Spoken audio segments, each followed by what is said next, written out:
क्या आपको लगता है कि अगर आपके पास बहुत ज्यादा पैसा हो, मालो दौलत की फरावानी हो, तो आपको खुशी मिल जाएगी? या आपको लगता है कि बहुत बड़ा और महंगा घर और बहुत बड़ी और वसी जायदाद आपको सही मानों में हकीकी खुशी दे सकती है? या फिर आपको लगता है कि अगर आपके पास नए मॉडल की इंतहाई महंगी और खूबसूरत गाड़ियां हों, दुनिया की हर आसाइश आपकी झोली में आ जाए, आपके आगे पीछे चलते फिरते सिक्योरिटी गार्ड्स, प्रोटोकॉल और आपकी खिदमत में हाथ बांधे सर झुकाए हर वक्त मौजूद नौकर चाकर आपको खुशी देंगे? या फिर आपको लगता है कि एक बड़ा ओहदा, बड़ा नाम, मुकाम, शानो शौकत आपको हकीकी खुशी दिला सकती है? आपको क्या लगता है? कमेंट्स में मुझे जरूर बताइएगा। दोस्तों, रतन टाटा का नाम तो आपने जरूर सुना होगा। इंडिया का एक अरबपति बिजनेसमैन जो कि सही मानों में एक बिलियनियर है। उससे एक दफा किसी इंटरव्यू करने वाले ने बड़ा अजीब सवाल किया। उसने पूछा कि रतन टाटा, आप मुझे बताइए कि आपको क्या याद है जब आपको सही मानों में जिंदगी की सच्ची खुशी मिली हो? आपने जिंदगी में इतना कुछ हासिल किया है, नाम, मुकाम, इज्जत, शोहरत, मालो दौलत, हर चीज आपके पास है।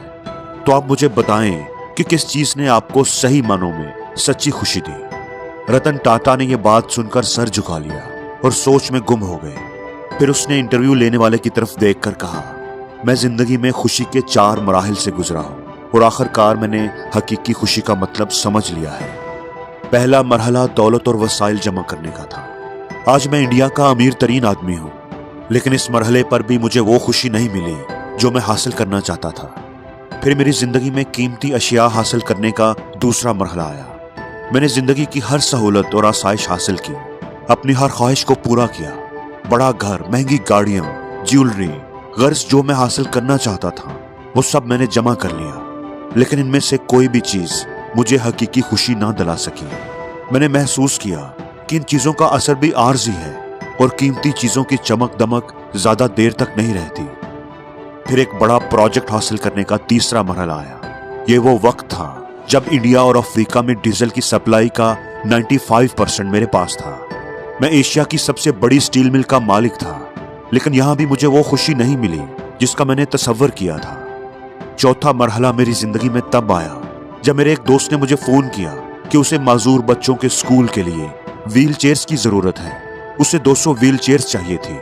मैंने उनका इंतजाम करवा दिया, लेकिन मेरे दोस्त ने इसरार किया कि मैं खुद उसके साथ जाऊं और माजूर बच्चों में अपने हाथों से व्हील चेयर्स तकसीम करूं। मैं बहुत बिजी था, जाना नहीं चाहता था, लेकिन मेरे दोस्त के बेहद असरार करने पर मैंने उसके साथ जाने का वादा कर लिया। माजूर बच्चों के स्कूल में जाकर 200 बच्चों में मैंने वो व्हील चेयर्स बांट दी। उस दिन मैंने बच्चों के चेहरों पर अजीब सी खुशी देखी। वो माजूर बच्चे व्हील चेयर्स मिलने पर बहुत खुश थे। वो अपनी व्हील चेयर्स को इधर उधर घुमा रहे थे, एक दूसरे के साथ रेसें लगा रहे थे, अटकेलियां कर रहे थे। इधर उधर की इस दौड़ में वो ये भूल चुके थे कि वो माजूर हैं।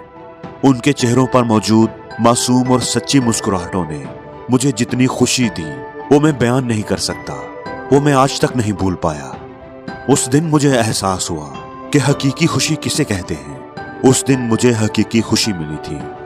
जब मैं वहां से जाने लगा तो एक माजूर बच्चा अपनी व्हील चेयर पर आकर मेरी टांगों से लिपट गया और मेरे चेहरे की तरफ देखने लगा। मैं समझा कि शायद उसे कुछ और भी चाहिए। मैंने उससे पूछा, बेटा तुम्हें क्या चाहिए? उस बच्चे ने मुझे जो जवाब दिया, उस जवाब ने मेरी पूरी जिंदगी, मेरे सोचने का अंदाज ही बदल दिया। उस बच्चे ने कहा कि मैं आपका चेहरा याद रखना चाहता हूं, ताकि जब मैं आपसे जन्नत में मिलूं तो मैं आपको पहचान सकूं और एक बार फिर आपका शुक्रिया अदा कर सकूं। दोस्तों, रतन टाटा कहते हैं कि हकीकी खुशी माल कमाने, दौलत जमा करने, आसाइशें हासिल करने में नहीं है, बल्कि बांटने में है, लोगों की मदद करने में, उनके लिए आसानियां पैदा करने में है। रतन टाटा कहते हैं कि इस वाकये ने मेरी जिंदगी का रुख ही बदल दिया। उसके बाद मैंने फलाही अदारों की मदद से लोगों की मदद करने को अपनी जिंदगी में शामिल कर लिया। मैंने ये जान लिया कि उदास चेहरों पर खुशी बखेरने से ही, मुस्कुराहटें बखेरने से ही आपको हकीकी और रूहानी खुशी मिलती है। इसलिए दोस्तों, अगर आप भी सही मानों में सच्ची खुशी पाना चाहते हैं तो दूसरों के काम आने, उनके लिए आसानियां पैदा करने को अपनी जिंदगी का हिस्सा बना लें। लोगों में खुशियां बांटने वाले बन जाएं। आपको जिंदगी की वो खुशी और इत्मीनान कल्ब मिलेगा जिसका आपने कभी तसव्वुर भी नहीं किया होगा।